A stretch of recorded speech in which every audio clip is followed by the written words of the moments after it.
The following program, Norml Show Live, is intended for responsible adults only. We advocate for the repeal of marijuana prohibition for adults.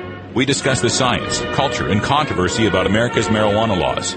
We do not advocate or encourage any illegal activity and advise all listeners to learn their state and federal marijuana laws by visiting norml.org, Norml.org. Opinions and claims made by guests and advertisers of Norml Show Live are their own and do not necessarily reflect the philosophy and policies of Norml. Listener discretion is advised.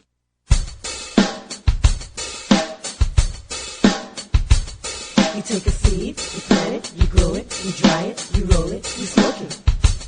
You take a seed, you plant it, you grow it, you dry it, you roll it, you smoke it, and it goes down smooth. Hey! Spanning the continent to bring you the truth about cannabis and marijuana law reform. I smoke pot and I like it a lot. From the promise of legalization. And I think that we need to think and decriminalize our marijuana laws. To the agony of prohibition. One major responsibility is to encourage people to use less drugs. The National Organization for the Reform of Marijuana Laws presents Norml Show Live, Marijuana Nation. Now, here's your host, Norml's outreach coordinator, Radical Russ Belville. Good afternoon, tokers and tokets, and welcome. It is finally Friday, November 4th, 2011, and it's got to be 420 somewhere in the world. Welcome to the show. Glad to have you here, and also joining us from our virtual studio in beautiful Astoria, Oregon, the indefatigable and esoteric Cannabis Carrie. I'm going to have to start getting a dictionary for these introductions, Russ. I know. How are you doing today? I'm good. I can't believe you said it's finally Friday. I can't believe that it's already Friday. Yeah, I know. It's gone kind of quick. I maybe just because I'm starting to get a cold right as the weekend comes, so maybe that has something to do with it. I'm hearing that from a lot of people. It seems like a lot of people around me have been going through that, I don't know, that seasonal change thing. It always hits our communities a little more harder because we basically make out with each other all the time every time we're together. Pipes all the time and joints, yeah. That's the way it works out. But we'll get by as best we can. We've got all sorts of great stuff on the show today. Now, if you tuned in before we got started today, you may have noticed me playing some videos from GWAR, the slasher rock band with the outlandish costumes. And the reason being is the guitar player, Corey Smoot, a.k.a.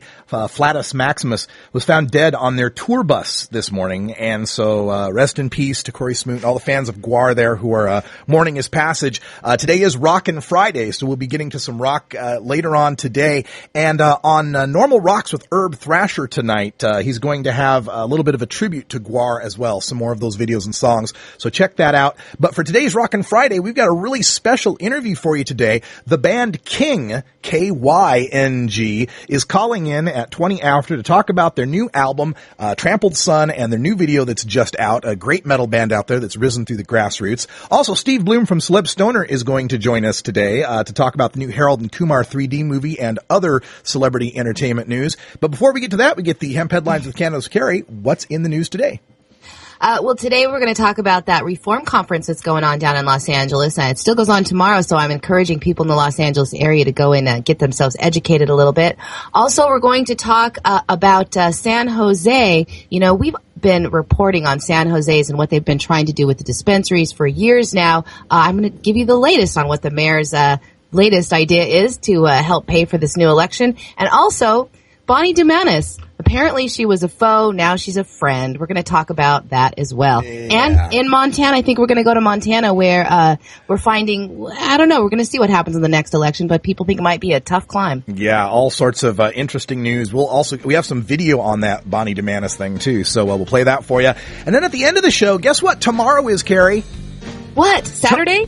In addition to Saturday, it's the 15th anniversary of the passage of Prop 215 in California, legalizing the medical use of cannabis. Wow, that's right. That. Yeah, so we've got a radical rant Show on that coming up. The voice of the marijuana nation. The law offices of Omar Figueroa would like to remind you to stand up for your rights. Please do not give up your precious liberties. There's nothing wrong with standing up for our constitutional rights, and in fact, it's the only way to honor the Constitution that gives us these precious rights. Treat law enforcement with respect and respect the Constitution by standing up for your rights. If you are detained or arrested, stand up for your rights by repeating, I respectfully invoke all of my legal and constitutional rights. I do not consent to any search or seizure. I want to remain silent, and I want to speak with my attorney, Omar Figueroa. Omar Figueroa has more than a decade of experience in federal and California courts and graduated from Yale University, Stanford Law School, and Trial Lawyers College. Please contact the law offices of Omar Figueroa at 415-489-0420 or 707-829-0215 or on the web at www.omarfigueroa.com. Hey, this is Sub Cool from Team Green Avenger Seeds, TGAgenetics.com, and you're listening to The Norml Network. Weedmaps.com. I'm Radical Russ from Norml. In my job as outreach coordinator, I travel every month, and when I'm on the road, I need a fast, accurate way to find the medical marijuana dispensaries in the area. So I turn to Weedmaps.com.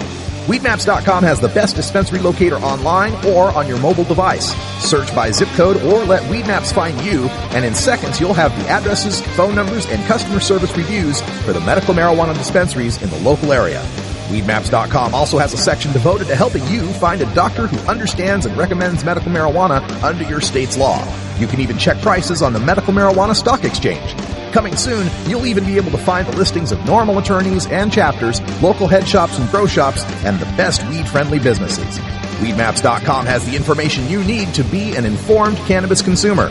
Visit Weedmaps.com today, a proud sponsor of the Norml Network. Inhaling deeply of the sacred smoke.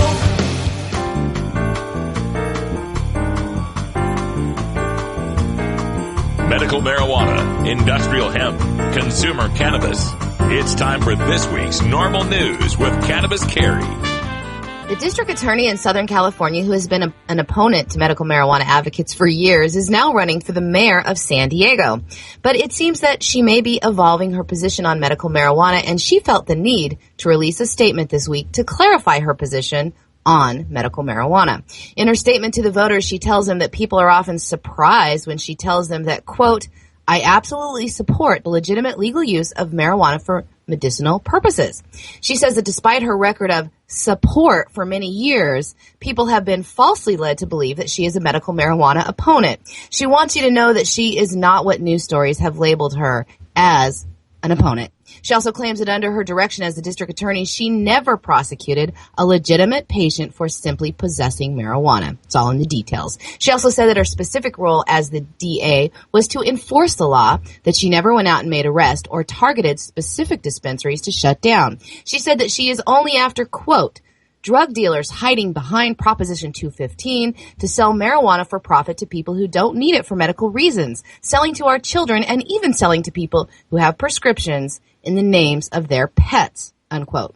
Well, I guess she labeled Donna Lambert, a medical marijuana activist in our community that suffers from Hep C and cirrhosis, as a criminal drug dealer hiding behind 215 to make some money. Lambert provided marijuana to an undercover officer who had a doctor's recommendation to have the medical marijuana. She was prosecuted by Bonnie DeManis. The 48-year-old woman, along with the illegal drug sales charge, was also charged with possessing a firearm during the commission of a felony, since the undercover police detective buying that small amount of marijuana from her in her living room later found 2 guns in her home that were registered and legal. DeManis promises as mayor that she will bring together all levels of government to make sure that Prop 215 is protected so it can offer compassion to those that need it.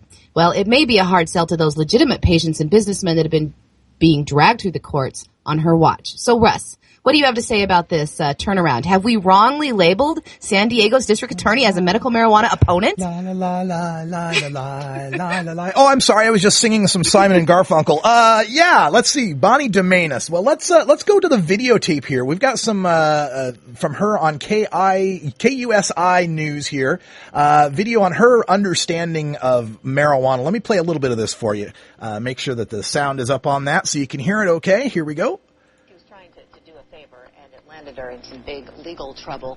And that's an inside look at what happened to Lambert, but there are always 2 sides to the story, the issue anyway. And this morning, District Attorney Bonnie DeManis joins us to talk about this. You're saying it's a zoning issue, really, is what you're talking about. Well, what the City Council, I watched it last night on TV, what they were looking at was forming a task force to look at the issues around medical marijuana, and also whether or not to have a moratorium or restrictions, zoning or permit restrictions on dispensaries for those places that have the medical marijuana allegedly there. They have been popping allegedly. back up. Yeah. What impact has that had? I mean, these dispensaries that are going on. Have you noticed a big impact within our city? Well, interestingly enough, those testifying yesterday at the City Council meeting were business owners that said they were cropping up near them. It was having an impact, a negative impact on their business, as well as there was a 17-year-old kid in a youth leadership group and a 14-year-old in a youth leadership group that was saying, please, don't let these into our neighborhoods because we're fighting hard to keep kids from using marijuana, and if you let them in, it's going to be a difficult sell. So, I think there's a lot of confusion around about the laws that now exist. We follow the law. We don't go after people that are using medical marijuana or marijuana that's intended to help them with cancer, HIV, glaucoma, the serious illnesses that were intended. What we go after are those that are selling, that are profiting from the very people this was designed to help. Yeah. So are you saying in the case of Miss Lambert here, are you saying that she was selling this for profit and that's the issue? I'm not saying anything about Miss Lambert because that's I thought you were going to talk about because it's a pending case. It's a pending case. I can only talk. And so I actually know Donna Lambert personally, and this was nothing but a witch hunt on the behalf of Bonnie DeMannis, going after her for her legitimate use of medical marijuana. And that's not the only case where Bonnie DeMannis has not been a friend of the medical marijuana community. I got to give thanks to the blog Two Cathedrals and the writer here, Alex Kreit, who points out a lot of stuff. In her words, she says, quote, "As mayor, I will bring all levels of government together, trying to coordinate a lasting legal solution on medical marijuana. I will leverage my long-standing relationships with law enforcement, business leaders, and community activists to bring differing ideas and viewpoints to the table." End quote. Well, here's the truth. The city has already been engaged in a 2-year-long effort to coordinate a lasting legal solution to the issue. DeMannis has not just been absent from the effort, she has refused invitations to become involved. Another one of her words in her statement, DeMannis says that she believes, quote, "It's important that medical marijuana patients are provided with legitimate access to medical marijuana," end quote. Well, in her actions as district attorney, Bonnie DeMannis' office has refused to issue badly needed prosecutorial guidelines to enable medical marijuana cooperatives to comply with the law and to provide that legitimate access. And in her statement, Bonnie DeMannis implies that her office has only prosecuted bad actors who are using state medical marijuana laws to shield unlawful activity. Quote, "What I do not support is drug dealers hiding behind Proposition 215 to sell marijuana for profit to people who don't need it for medical reasons, selling to our children, and even selling to people who have prescriptions in the names of their pets," end quote, DeMannis says. Well, her actions as district attorney, Bonnie DeMannis has made all medical marijuana cooperatives in the city potential targets for prosecution, not just those that are selling to people who do not have valid recommendations.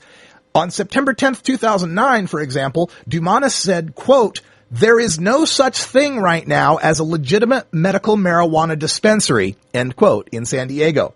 So DeMannis has gone against this numerous times, and incredibly here, in the case that she talks about prosecuting people that were trying to sell medical marijuana for profit, she went after Jovan Jackson by getting a cop to go to a doctor with a fake ID, lie to that doctor about a medical condition, get a legitimate medical recommendation from the doctor, go to Jovan Jackson's dispensary and have medicine given to him after Jackson verifies the legal ID and verifies the legal recommendation, even though they were fraudulently obtained by the cop.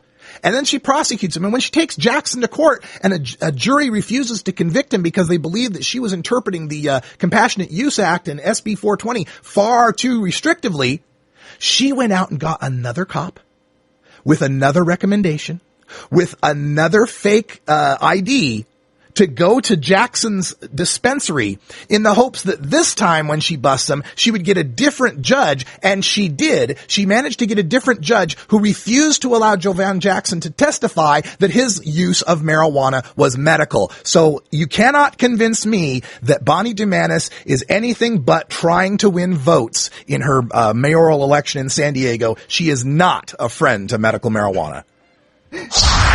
Okay, I'm glad we got that all cleared up.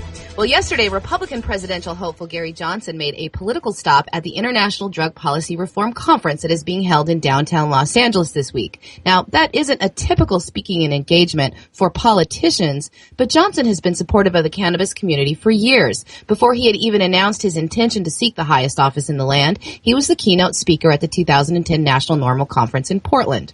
But in California, marijuana law reform is politics. So he spoke as well as California Lieutenant Governor and former San Francisco Mayor Gavin Newsom. In his speech, he made the bold statement that if he won the Republican nomination and was elected president, he was prepared to issue a full pardon for anyone serving prison time for a nonviolent marijuana crime. As you can imagine, the crowd was pretty pleased with that statement.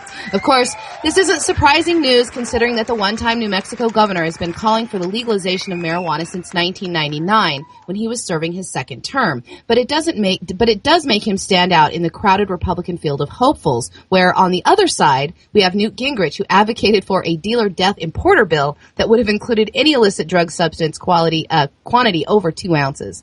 The drug conference is being attended by a record number of people this year. It's going to continue through tomorrow at the Westin Bonaventure in downtown LA. They are also holding an End the Drug War rally at MacArthur Park tonight. And if you want to check out the schedule for tomorrow, I encourage anybody in the area to go check it out. Definitely go to the rally tonight. You can check it out at reformconference.org for more details. Hey, Carrie. Yeah. Guess who's not speaking at the Drug Reform Conference this time? Ron Paul? Ooh. Yeah, there you go. Okay, and also, the mayor of San Jose called this week for the city council to raise the tax on medical marijuana collectives from their current 7% to the maximum allowed by law, 10%, to help pay for a citywide vote on whether to repeal newly enacted medical marijuana regulations. Reed wants the voters to decide the fate of regulations that city officials spent 2 years developing. Reed supported the rules that were eventually passed, but medical marijuana businesses have said that they are completely unworkable. So now they're trying to find out that to change the rules, the mayor wants the collectives themselves to pay for a new election. He said if the voters want an election on the matter, it could cost the cash-strapped city more than $1 million. So he proposed at a city council meeting this week that the cost of an election on the medical marijuana for the new rules that are already in place should be paid for that community itself. Reed wants a tax increase by January and believe it should be temporary, noting that a year-long increase would just about cover that election's $1 million. Leaders who are working on the referendum to repeal the new regulations says the mayor's tax hike plan would burden patients who use marijuana to ease the symptoms of cancer and other illnesses. James Anthony, the chairman of the Citizens Coalition for Patient Care, which raised over $200,000 in 1 month for the referendum drive, says that the taxes are already very, very high compared to other local business taxes. The city council approved medical marijuana regulations in September, and they were scheduled to go into effect last week. Those rules would reduce the more than 100 pot collectives in San Jose to just 10 and require them to grow the drug on site, something that the clubs are saying would invite federal drug raids and force them to close. Last Friday, the club submitted almost 49,000 signatures from city voters for that referendum to repeal the city regulations, and that was substantially more than the 30,000 that they needed. And it is enough to at least suspend the rules pending a formal tally and verification by the county registers of voters. Now, once the referendum petitions are certified, the council at its next regular meeting has to either repeal the regulations altogether or submit the referendum to voters for their next regularly scheduled election. Now, the clubs had hoped that the petitions would prompt the council just to repeal the ordinance and work with them on rules more to their liking, rather than subject the city to additional costs as it copes with its 11th straight year of operating in a deficit. The Citizens Coalition says they don't want to cost the city any more money, and they just want to sit down with the mayor and talk it out. It's such a weird thing when people are profiting from medical marijuana in Southern California. It's a crime and it's a terrible thing we got to prosecute. But when governments are profiting from medical marijuana in the Bay Area, we have referendums on it. It's such a messed up situation. Let's just legalize it for everyone. All right, one final note here from news in Montana. Remember, Montana passed medical marijuana back in 2004 by 62%. Well, the Montana State University Billings poll just found that 62% of respondents favored the new overhaul of the pot law adopted by the legislature earlier this year. It replaced with a much tougher law that makes it more difficult to get a medical marijuana card and severely limits the supply of the drug. The poll also found 55% believe medical marijuana users should not be allowed to buy guns and ammunition. Recently, the federal government warned gun dealers not to sell to people holding medical marijuana cards. This is terrible news for the people trying the referendum on that SB 423 repeal light, with only 28% of the people in the survey opposing that new repeal light measure. It's going to be very difficult to get a majority to support repealing it. All right, folks, we'll talk more about medical marijuana and the radical rant today at the end. Prop 215 is 15 years old as of tomorrow, and I got a few things to say about it. We're back with King after this. It's 20 after the hour, and we have to take a short break, if you know what I mean. Please support these sponsors who support Norml Show Live. Oh, have you ever met that funny reefer man? A reefer man. Have you ever met that funny reefer man? A reefer man. If he said he swam to China, he would say to South Carolina. Then you know you're talking to that reefer man.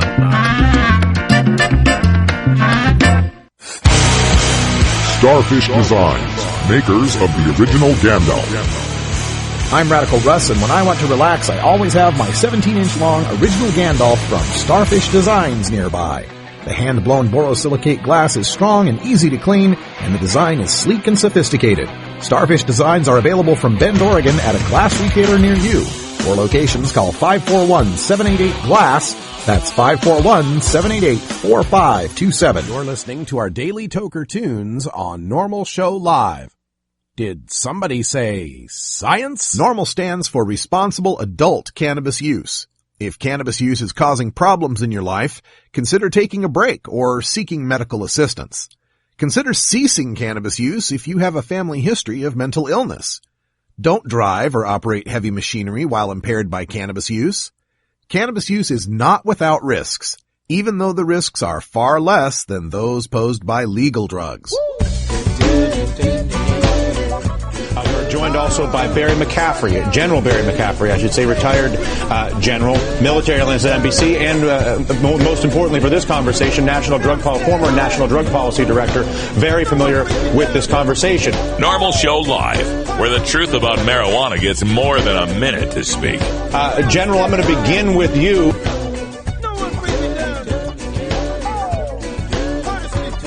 Everybody's got a habit, some good, some bad, to reach the comfort zone. Some people have all kinds of people around, some people can't hang alone. Whatever it is, whatever you like, you're gonna make it through your afternoon.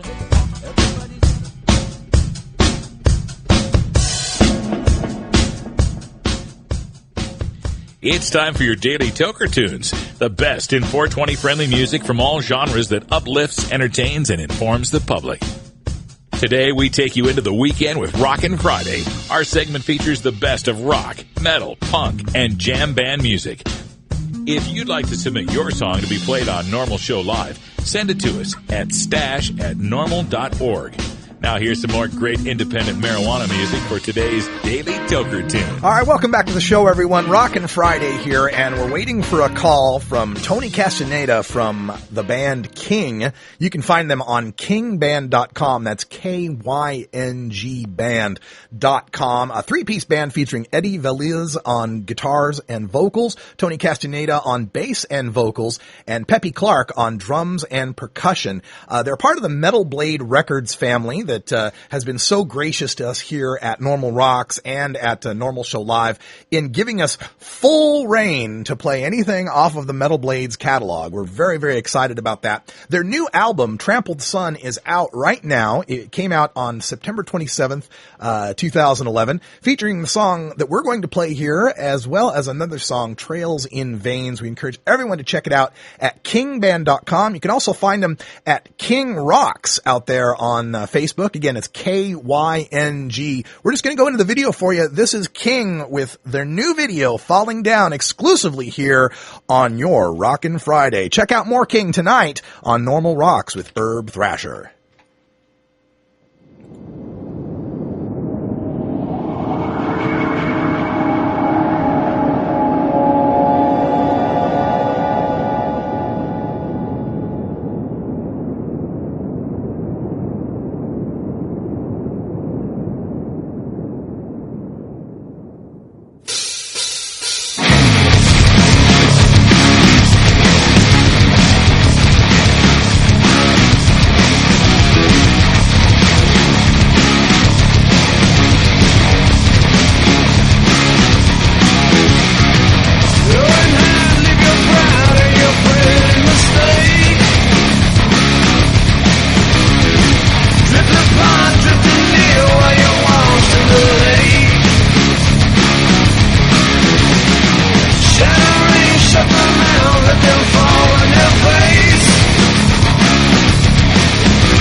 can check them out on kingband.com and more. Coming up on Norml Rocks with Herb Thrasher tonight at 8 p.m. Pacific. You don't want to miss it. When we come back, we got Steve Bloom from celebstoner.com giving us the latest on the new Harold and Kumar 3D movie and more news from celebrities and marijuana. Stick around. This is Norml Show Live.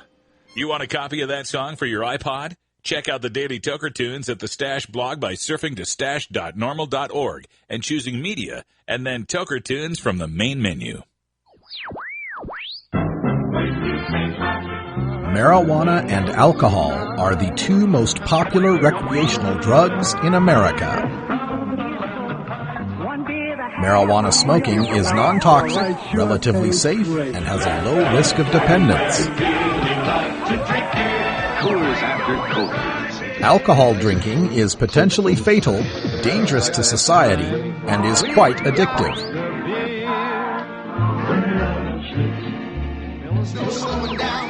Marijuana is safer, so why are we driving people to drink? That's the question of the new book, Marijuana is Safer, so why are we driving people to drink? By Paul Armentano, Mason Tvert, and Steve Fox. Visit Amazon.com or ChelseaGreen.com today to order your copy of Marijuana is Safer, or visit MarijuanaIsSafer.com. Would anybody like to smoke some pot? Yeah. You ever smoked before? Sure. When did you ever smoke pot? I've done a lot of things you don't know about. Yeah?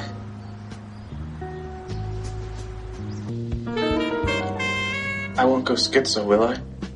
There's a distinct possibility. Is this right? Just try not to drool quite so much on the end of it. Hi, this is Alan St. Pierre, Executive Director of Norml. We are the oldest, largest, and best-known marijuana law reform organization in America, and it's all because of your support.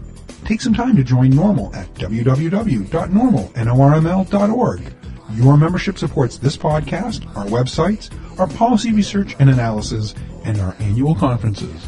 Changing marijuana laws is a grassroots effort, and it starts with you, the stakeholder. Join Norml today and add your voice to the millions of cannabis consumers who demand equality with our beer-drinking friends. Alternative Medical Choices offers healthcare the way it should be. Easy to access, patient-centered, team-based, and quality-focused. We offer a variety of natural, affordable healthcare treatment options like primary care, group acupuncture, massage, and assistance with OMP registration. As a patient, you will have a team of experts working with you to make you the best you can be. Call Alternative Medical Choices at 503-288-5579 or check us out on the web at altmedchoices.com.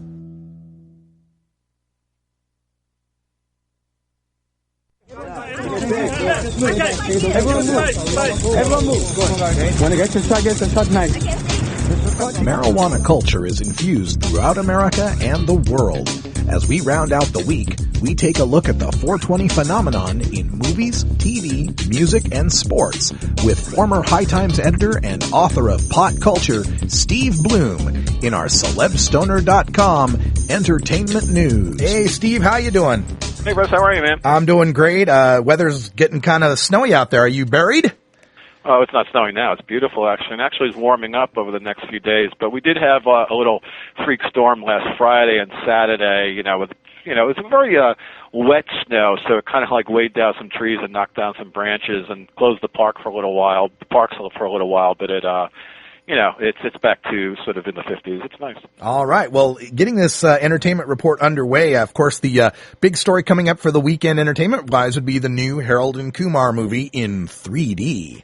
Yeah, well, that's a big deal. When you think about it, in the world of stoner movies, there's not that many movies that have sequels. You know, Right. there's Cheech and Chong. There's multiple Cheech and Chong movies, and there's the 3 Friday movies, and you know, now there's the 3rd, you know, Harold and Kumar movie. So it has a great significance in that it's sort of carried on. And this movie is called A Very Harold and Kumar 3D Christmas, and much like Friday After Next, the 3rd Friday movie, it's a Christmas movie. Yeah. So there's something going on there where I guess when you sort of exhaust a bunch of your ideas, let's do a Christmas movie. Yeah. So it's In a very 3D, stony no less. It's a very stony Christmas movie. The 3D is great. Honestly, I haven't been to that many 3D movies, but I have not seen the effects in a movie yet like this, where everything's really coming at you. So they kind of, just for fun, you know, they break a lot of shit so that they can have things breaking up and flying at you. And there's a scene which is just a ridiculous scene. There's actually a little bit more cocaine in this movie than there has been in the past, and even maybe more weed. They couldn't help it. White Christmas, the snow idea. There you go, yeah. There's a scene where it's at a party, and there's a big bag of coke, and it gets thrown in the air for some reason, and these mobsters who are in the party shoot at it, and it explodes, and it just flies all over the place, you know, like a snowy, you know, shower of coke. And so it lands on everybody. It's powder everywhere, and there's a baby in the movie, baby Ava, who's the daughter of Tom Lennon's character, who's kind of like this nerdy friend of Harold, who gets coke all over her, and she just starts, you know, going crazy on coke. I mean, it's the stoniest little kid you'll ever see in a movie, to the point where, you know, maybe some parents groups might be a little upset, but you know, it's played for jokes. So basically, Harold and Kumar are estranged. They, after this last movie, escaped from Guantanamo Bay. You know, Harold, you know, went back to his, you know, made it with his girlfriend and married Maria, moved to the suburbs, and, you know, it's just, you know, the straight life, and gave up weed. And the exact opposite for Kumar. Kumar is living like a complete stoner slacker with like a complete wreck of an apartment. You know, the absolute stereotype of how a stoner can kind of trash out a place. Smoking like crazy, just smoking. First scene in the movie, he goes to buy some weed from Patton Oswalt, you know, in a garage parking lot. Pretty funny. So the movie starts great. I mean, hot right from the start. And then, you know, there's, you know, what's going to bring them back together? Well, it turns out Kumar gets a package, and it's addressed to Harold. So he decides to drive out there with his friend Adrian, who's played by Amir Blumenfeld, who's the guy from one of these guys from College Humor, who's very good in the movie. And so they get to Harold's place and open up this box, and inside the box is a huge joint, Cheech and Chong size joint. And so, I mean, immediately Kumar, light it up, you know, and Harold, no, typically stuffy, you know, Harold. And, but straighter now because he doesn't smoke.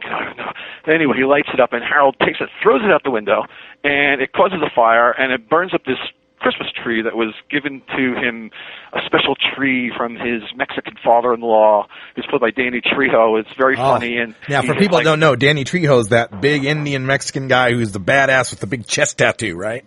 Right, and he's also in Sons of Anarchy. Yeah. And so he, it's a very important spiritual tree, you know, and so all of a sudden it's on fire. Now sets off this whole, adventure to find another tree. It's almost like going to White Castle. You have to get there there's a goal. And it's, you know, kind of silly, but it takes them on this little adventure, and that's kind of what Harold and Kumar do until, you know, things kind of get resolved and they become friends again, you would suppose. Yeah. I don't want to give it all away. But so that's kind of their sort of bromance, brotherly adventure that, you know, they go on in this movie. Yeah. It's fun. With the 3D stuff, it's really fun. It's a little bit of a thin storyline, but you don't really expect too much. I mean, the first movie was about eating burgers. This movie's about, you know, kind of finding a tree. Right. The second movie was a little bit all over the place, honestly, the escape from Guantanamo Bay, but kind of had like redeemed by, you know, the Western White House scene where they dropped in on Bush, and I thought that really kind of saved that movie. This movie, it's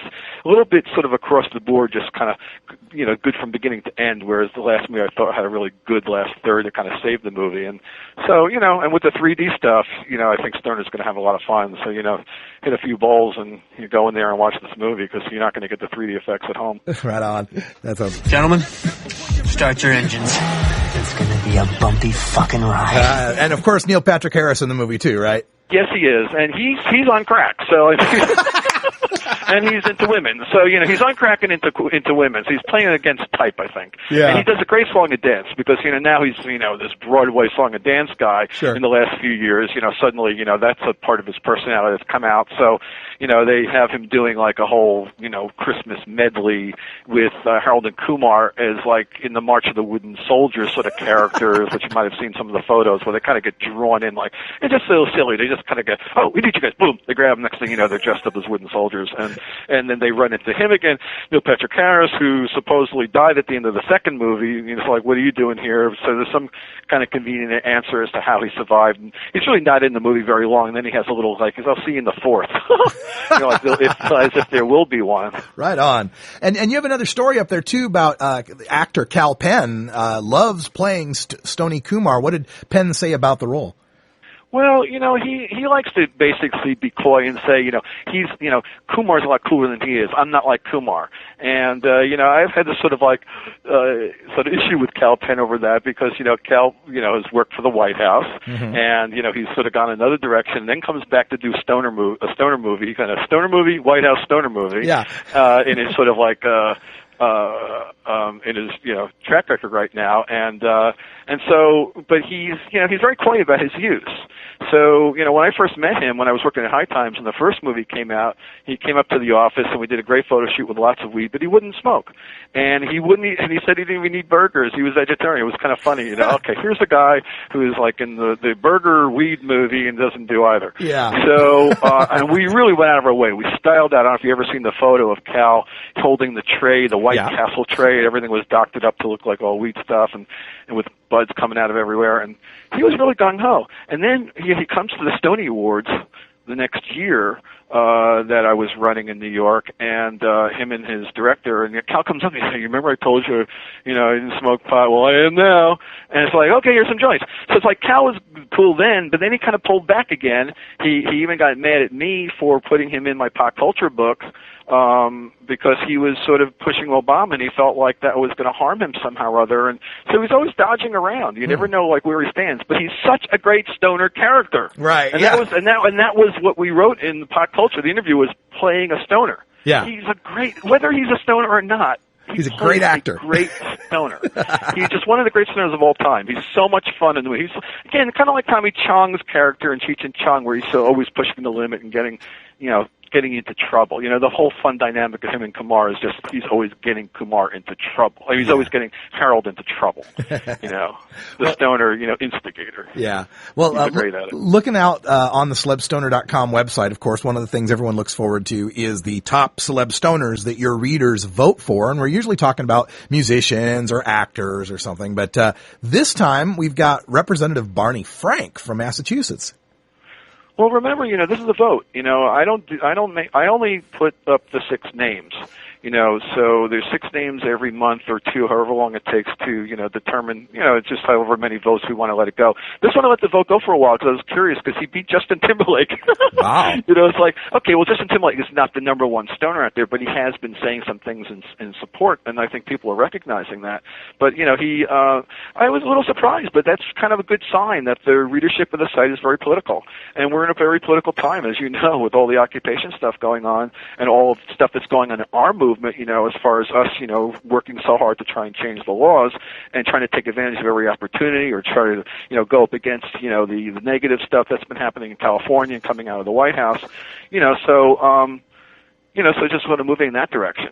Yeah. All right. And, you know, we also cover the worlds of music and sports. Of course, the World Series just wrapped up, and wondering if we've got any new bus or marijuana information in either of those arenas. Well, you know, you as a college football fan, I think you'd probably be looking at the LSU-Alabama game tomorrow, and the significance with the LSU guys, the 3 players in LSU who got busted on the spice charge. Yeah. So it's interesting that they were suspended for 1 game, and that was 2 weeks ago, 2 Saturdays ago, a game that LSU won. won, and now they're conveniently coming back for the Alabama game. Yeah. So it's okay. You can do your spices, you can get knocked out for one game. Yeah. But you can come back and play the big game against Alabama. I think it was like an Auburn game that they didn't play. I believe they're back because I think it was a one-game suspension. I'm not as big a college football fan as you are, so, but to me it kind of adds a little, I'll look at those guys a little bit more, the three players. One's a running back, one's a Heisman candidate, cornerback. Mm-hmm. I guess you follow. Do you follow LSU? Oh, yeah. This just means we can draft them when they get to the NFL. They can be on the pigskin potheads. That's right. We need a few more. How's that been going, by the way? I sort of haven't been keeping up with it. It was a little tough, right? Yeah, not a great record because we're playing against teams that are completely stalked by the Green Bay Packers and the Pittsburgh Steelers. But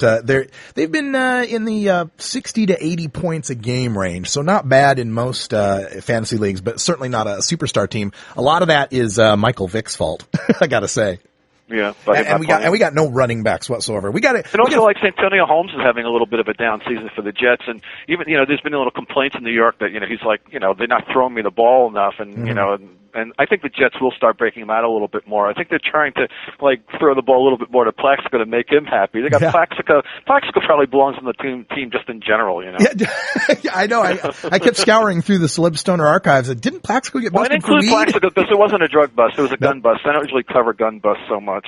Yeah. And there was in the sports there was Jeremy Mayfield, the former NASCAR driver who got busted a couple of days ago for meth, and he sort of was suspended a couple of years ago, and he claimed it was a false positive for Claritin and Adderall, and but they said it was for meth, and now they found them, but they only found like 1.5 grams. I can't believe the small amounts. How do they find this stuff? Yeah. But really what they found in his house was all kinds of stolen goods, and they found a lot of weapons they didn't charge him for. So that's kind of in the NASCAR world, that's kind of like been an issue for a while with this guy.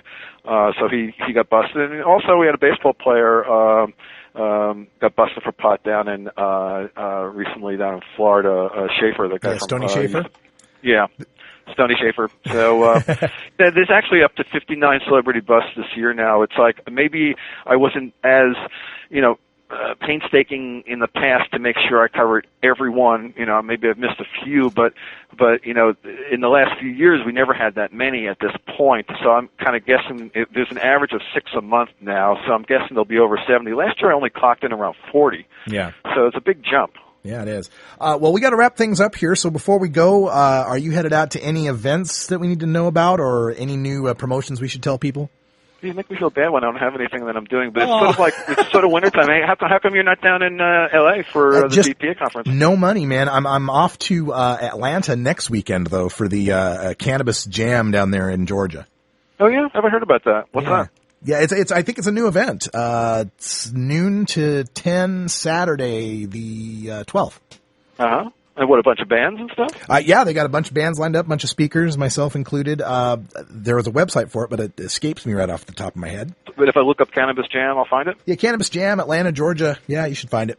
All right. It's nothing to do with Paul Cornwall and the groups down there that's been doing stuff over the years? I don't know. I was this was brought up to me by the folks out at Georgia Norml, just wanted to get me out there, and so they're in charge of running it all. I don't really know what's all going on yet. How's Occupy Portland going? The occupiers are still out here, and they've been marching about twice a week, I would say. Michael Moore just stopped by. He was in Portland for a book signing at Powell's, and he stopped by the Occupy and said it was the largest, best Occupy he's seen. So really? It's going better well. Than New York? That's what he said. Come on, New York is the granddaddy of the occupation. I don't know. I mean, things went pretty wild in Oakland this week. I'll tell you that. Yeah, we got some listeners down in the Oakland area that've been telling us about it, chatting on the chat lines about that stuff. So yeah, it was a little shocking. Bear down occupiers. It's going to get worse before it gets better. Here in New York, there's lots of threats of eviction. So we'll see what happens. I mean, they keep trying to build a case for the place being not secure. There's like little crimes going on, on site, and previously the issues with sanitation. They're trying to build a case, I think, to try and throw them out. But I think they're still hoping the weather will just basically ease people out. But they got tents there now, plenty of tents. They seem to be, bearing down to kind of like just deal with the winter. Yeah. All right, Steve, we got to call it a day. Thanks for joining us here for the Celebstoner Entertainment Report. Talk to you in a couple weeks. Thanks a lot, Russ. All right, thank you. When we come back, we got time for Radical Rant. Prop 215 is 15 years old. I got a few things to say about it. We're back after this.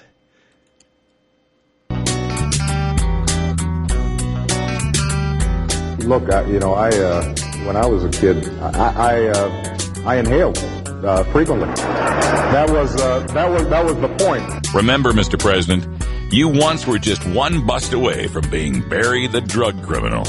Life ain't a box of chocolates gum. That's why people smoke weed and take bumps and drink way too damn much and get drunk and do it all over again first of the morning. Hey, this is Sarah Frank from A Different View. Join us live on the Norml Network Monday evenings at 8 Pacific with a replay at 2 a.m., Thursday at 8 a.m., and Saturday at 5 p.m. What makes something funny? How does humor impact health and psychological well-being? How can you incorporate humor into everyday life?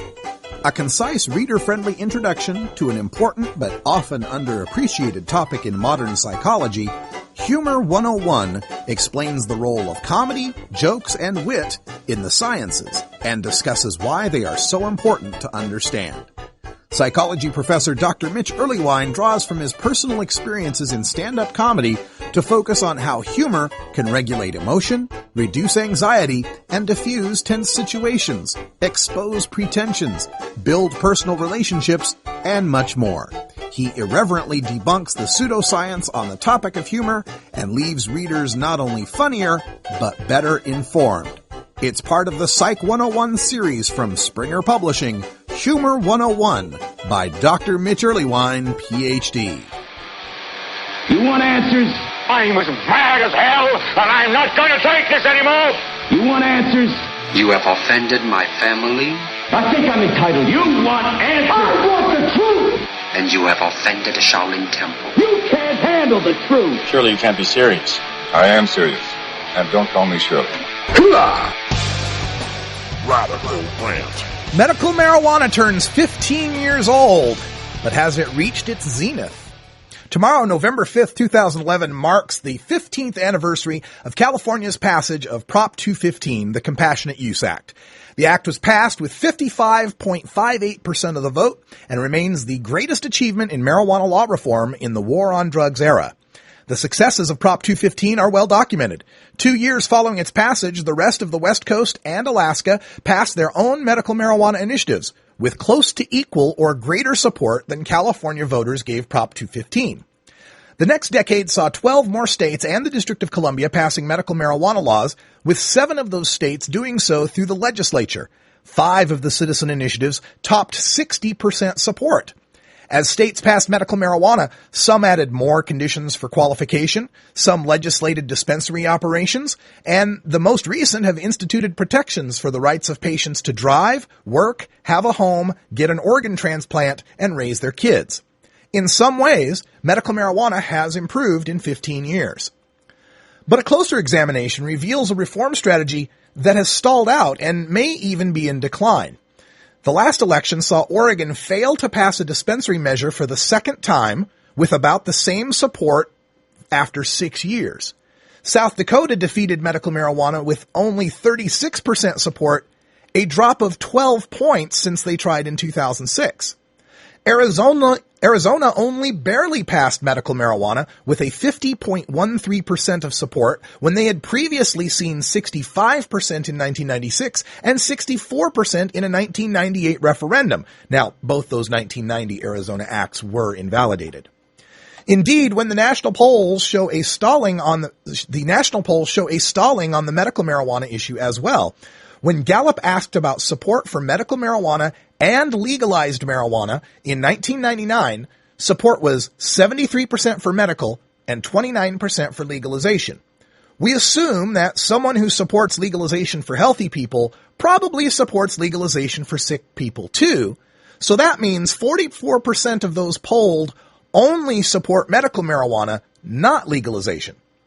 But in the latest 2011 poll, legalization support has hit 50%, while in a 2010 poll, medical marijuana support had dropped to 70%, down 8 points since 2005. How has the support for legalization doubled since Prop 215, while support for making a medical exception to criminal marijuana has flatlined? We've seen how courts, legislatures, and law enforcement have supported medical exceptions by trying to make those exceptions as narrow and costly as possible. No state followed California's lead in making marijuana available by doctor's recommendation for, quote, any other illness for which marijuana provides relief, end quote. Instead, the other states crafted strict condition lists and patient registries.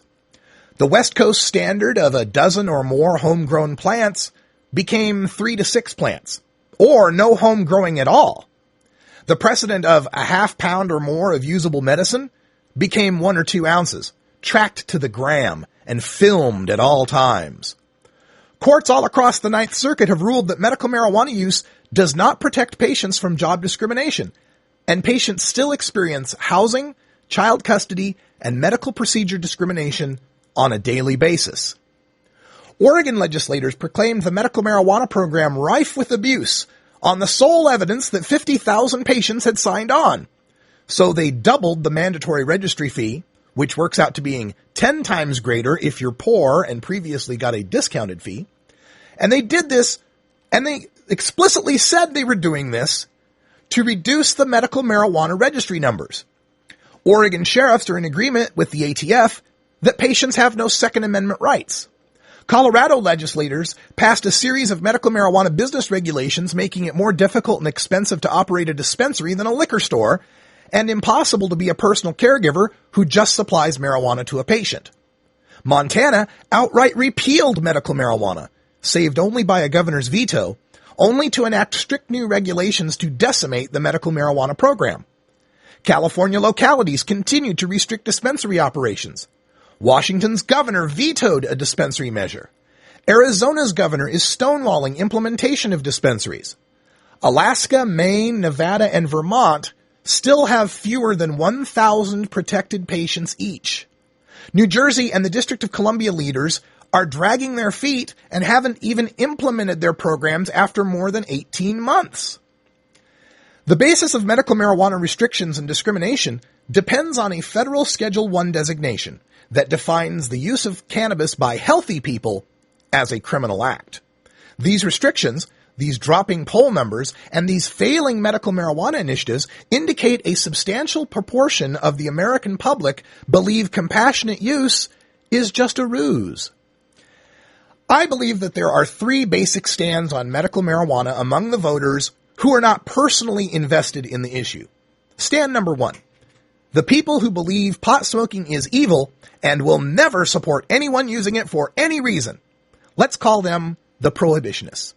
Number 2, the people who believe pot smoking is evil, but letting cancer and AIDS patients suffer is more evil. Let's call them medicalizers. And third, the people who don't believe pot smoking is evil at all and will allow any adult to use it. Let's call them legalizers. The prohibitionists will never support medical marijuana, and the legalizers have always supported medical marijuana.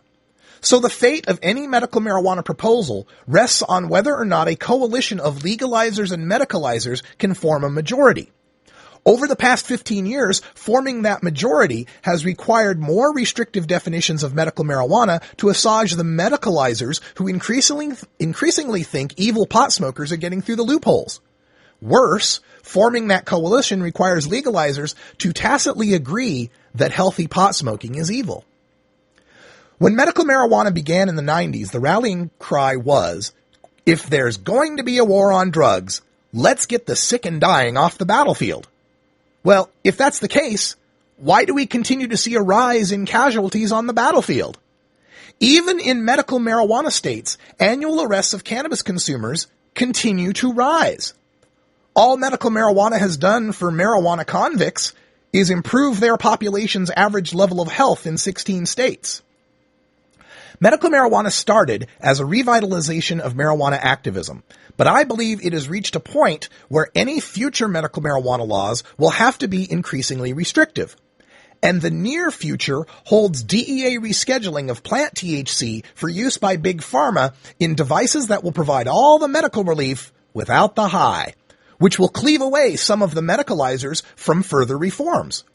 We've gotten to a point in time where half as many people only support medical legalization over a decade, and support of legalization for all adults now outnumbers opposition for the first time. This is not to argue that we give up on medical marijuana campaigns. It is to argue that the campaigns need to be reframed away from, oh no, this isn't legalization at all, to, yes, we're going to legalize for sick people first.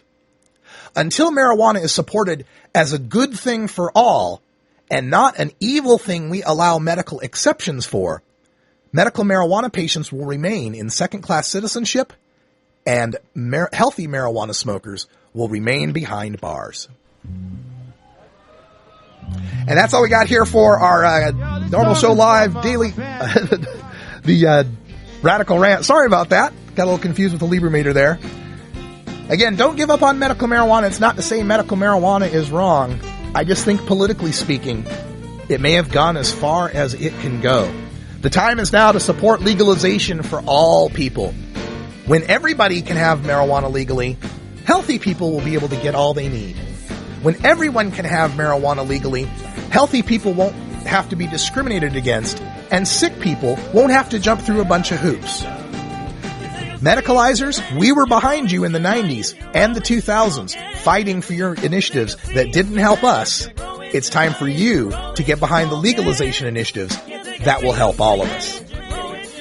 Thanks, everybody, for joining us for Cannabis Carry and everyone here at the Norml Foundation. It's been a great week. We'll talk to you next week. And until next time, take care of each other, tokers.